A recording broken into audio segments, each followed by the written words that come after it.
G'day, my name's Cam. I'm from the Forest Bridge Trust, and today I'm going to show you how to raise a Tim's trap off the ground so it's safe for species such as kiwis and wekas, but still effective for catching possums.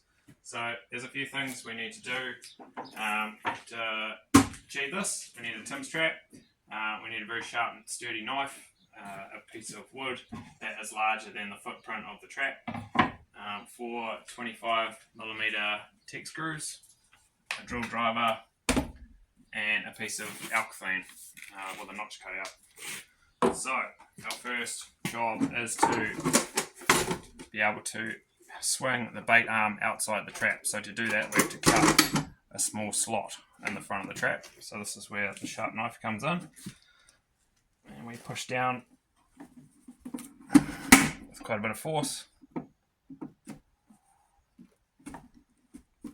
like so, cutting down around about 45mm, and just pop that out.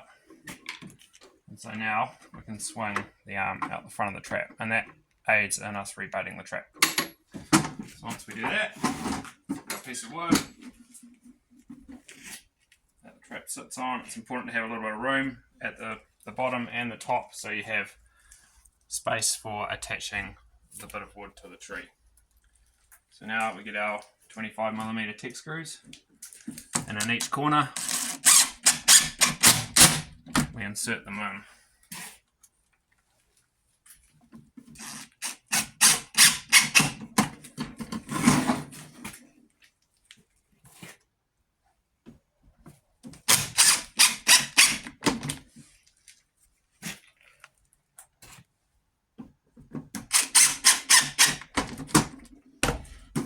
So now our trap's securely attached to our piece of wood, and we can go outside with some larger screws, a driver, and our springing tool and set it on a tree. Right, so if we've selected a tree, ideally it should be around about the diameter of a dinner plate and over 750mm off the ground. So the idea behind that is the diameter of the dinner plate makes it really easy for a possum to grip onto the tree whilst it's coming up to put its head in the trap, and 750mm off the ground is out of the way of weka and kiwi. So once you've found your tree, this one's about right. We have some 50mm Tech screws, and it's just a case of screwing the trap on.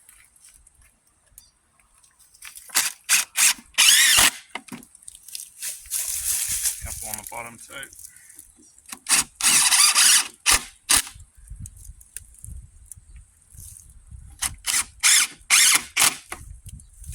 Right, now the trap's nice and firm, you can set it.